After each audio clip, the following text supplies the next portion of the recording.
Finally, on the eve of the great gathering of atheists around the world, of the globe, comes the truth. Comes the invitation. The invitation that you will come to the realization that you are not a biblical scholar. Neither am I. But more so you.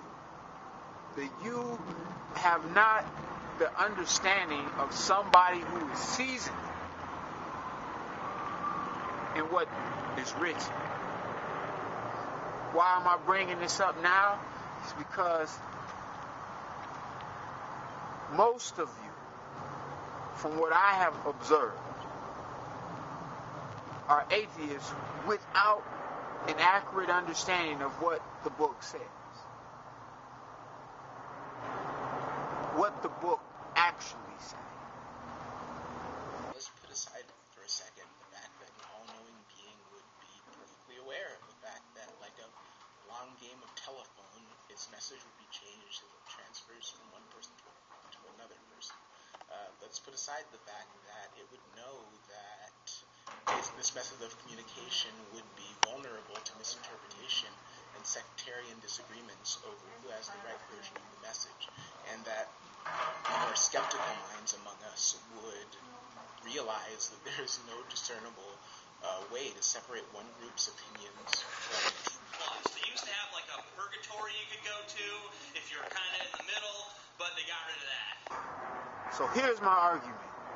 How can you say you do not believe in something that you do not even know?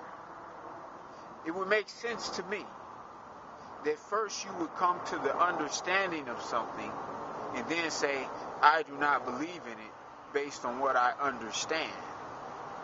But you don't even, I'm willing to bet I could ask any of you just a few simple questions and you'll get it wrong. I mean, but on the vice versa, you probably can ask me some science questions and I'll get them wrong. But the difference is, I've told you, I've come on camera and I've said, I am not a scientist. I'm not even that learned in the different fields of science and what have you, but I am studying. And I am studying the arguments of atheism. Whereas from what I see and from what I observe, atheists are coming on YouTube as if they have accurate interpretations of Scripture. And they don't. I mean, it is blatantly obvious that they have not the foggiest idea, or they do and they're just making fun of what the book says. But their arguments are so silly and so petty that no thinking, no anybody who has read the Bible could agree with it. Tide on which no one has ever sat. Loose it and bring it here. And if anyone asks you, why are you loosing it? You shall thus say to him, because the Lord has need of it. So basically Jesus is saying here that he wants his disciples to go and steal a horse for him. Now, there are a few things that really strike you about this passage. The first actually ironically comes from I think it's Star Trek V, where Kirk goes to the center of the galaxy. The animals, but they didn't tell what happened afterwards. You know, when Noah gets drunk and he passes out on the boat, and one of his nephews, I think it was, just puts a blanket over him to cover him because he was naked. And then when he wakes up and he realizes that that nephew covered him and saw... A user named GoGreen, who made a video to me asking me to clarify some of her questions concerning the historical validity of the Bible. She called into question things like, how can we trust the Old Testament? How can we trust the New Testament? And what about the Gospel of Thomas? Now, before we get into this, Go Green, I want you to know that while I like you a lot, I think God has blessed you with a wonderful personality and a beautiful smile. The fact is, you've come onto YouTube with an agenda. You are an atheist. You don't believe in God. And I don't think you want to believe in God. And I don't think the reason you're asking me questions is to find or seek God, or to find if His Bible is true. You know, Go Green, you accuse the Bible of having a dirty history. The only one with a dirty history here is humanity. We have a dirty history of wanting to reject God. The more I listen to y'all, the more y'all sound like that guy in the boat. Y'all know the story. He's in the boat, and his boat breaks down, and he's drowning. And some guy comes, and he throws him a lifeguard. And he say, no, I'm going to wait for the Lord to save me. But y'all on the other side of the story. Y'all waiting on science to save y'all. A supernatural event occur in your life. It seemed, instead of you saying, okay, let me sink my interest into this research and make sure I know beyond a shadow of a doubt, you say, no, I'm gonna wait. Science is gonna figure it out. Then another supernatural event occurred. You say, no, science is gonna figure it out. I have no idea. It looked just like a UFO. It looks just like this happened. But I'm gonna wait for science. I'm gonna wait for science to get it. Science is never gonna get it. Never. It's real. Accept it. It's real. It's like, I'm gonna wait. You know how the story ended. Or can be seen to increase the information in the general?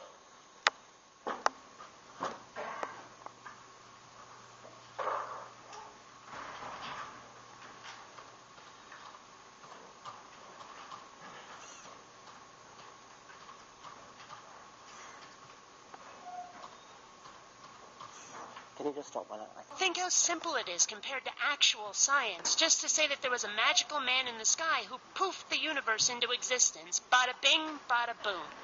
It's neater, it's cleaner, it's more emotionally satisfying to think that. Okay, so it doesn't fit the facts, it doesn't stand up to critical scrutiny, but so what? That's where having faith comes in. All you have to do is believe. That's much easier than thinking.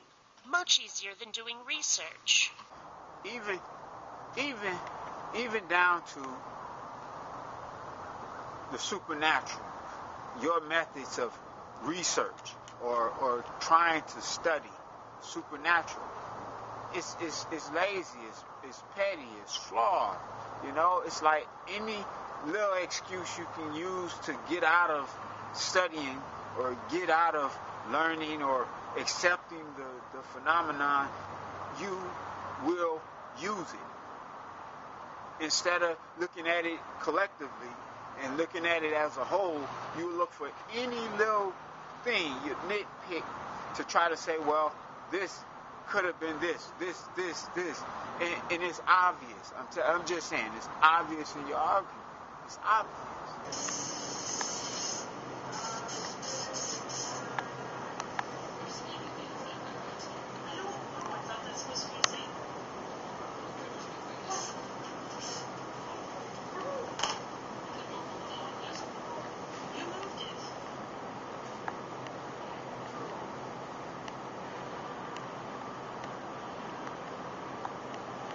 Look, there's tons of things you can do. I can think of tons of things right off the top. I mean, just in general, churches speak in tongues. You can go to the church like you do anyway and record and see whether or not people are speaking in tongues that they are not learned in. And if they are, then, you got something you can research into. I mean, you could, like I say, you could go to haunted houses. I'm not just going to tell you should do something and not, and not give you some references. You could go to haunted houses if you want to. That's at your own risk. You know what I'm saying? You can go investigate that stuff. You can I don't recommend. I'm not going to tell you to do no seances, no real seances, and call on those spirits. Don't do it, because you have no idea what you're dealing with there. But realistically, there are a lot of things that you can do that deals with the supernatural that you can get the answer. You can. But if you're not going to accept, I mean, you kind of put people at a bind. I mean, you know what I'm saying? It's like saying, all right, a supernatural event occurs, and yet you're still not going to believe it just because you don't understand all the mysteries of the universe. That makes no sense. That's why it's called a supernatural event, because it's not natural. It is beyond the natural. And the Mothman caves, I mean, a guy told me that he was, just real fast, a guy told me he was in Mexico years back. Like I told you, I've been studying this for years. Years back, a guy told me that he saw a lady at 2 o'clock in the morning flying over some trees on a broom. And I thought he was out of his mind, but at the same time, I didn't want to cancel it out. I don't know what he saw, for the simple fact it could have been some explanation for why he saw what he saw. At the same time, he said he was froze at the window. His hair stood up on the back of his head, and he could not move. I don't know if I could have called that, just shock or whatever. So I'm not going to say that one caused the other, you know what I'm saying? But, I'm seeing now that, people are saying, more people said it, that, yeah, it does happen. Yeah, it does occur. And then I looked on Fact or Fake, and they supposedly have a clip of it. And I'm not saying everything on Fact or Fake is real, but at the same time, how is it that I hear this story and then I see this clip? And other people confirm it, say, yeah, that happens all the time. And that's what I'm saying, like 2 o'clock in the morning, they say every day or at a certain time, all the time. It's like clockwork. If you want to see it, you be there at that time. It's a ton of things you can do. You can kill the excuses. You can go out there. If you want to be bad, super bad, Mr. Bad, you can go out there and see if you can wrestle it to the ground and talk to it. Just remember, Red didn't tell you to do that.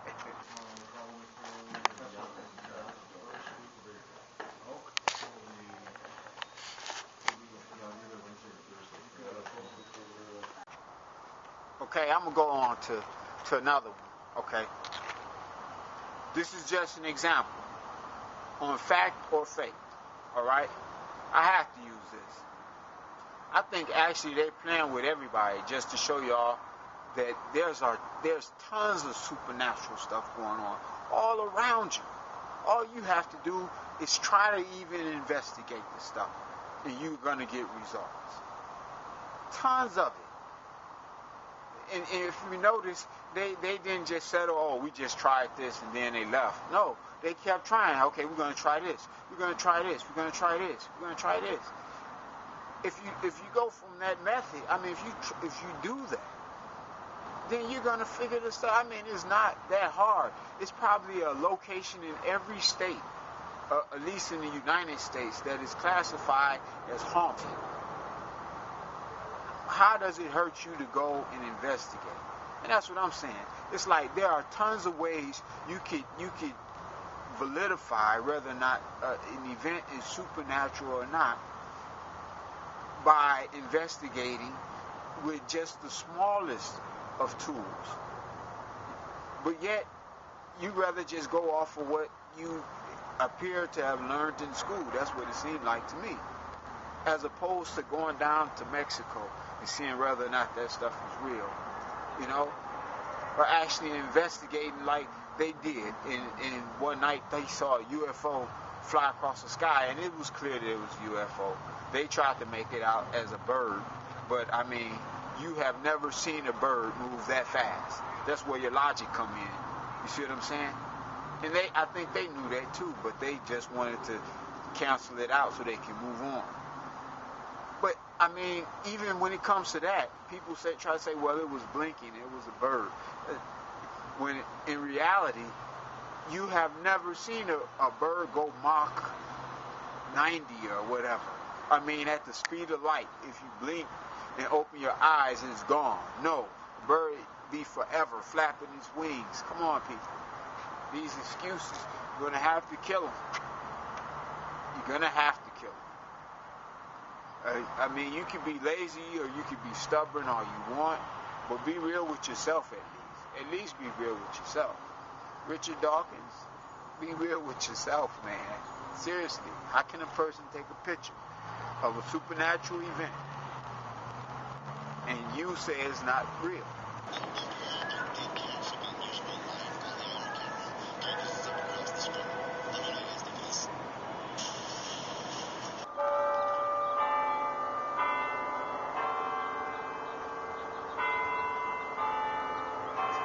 Okay. A lot of you probably thinking that you are students of the Bible. Then I'm going to ask you a question that you're supposed to know. If you're a real atheist and you're a real student, I'm going to ask, here's your homework. All right? It's been a while, but here's your homework. Do you know this question? And once I ask it, you're going to say, yeah, that's a question. If you're truthful with yourself, you're going to say that is a question that atheists are supposed to know about the Bible or about the claims of God. And I'm telling you, I don't think Christopher Hitchens or Richard Dawkins have ever commented on it. Ever. All right? Here it is. Does the Bible say that God has a weakness?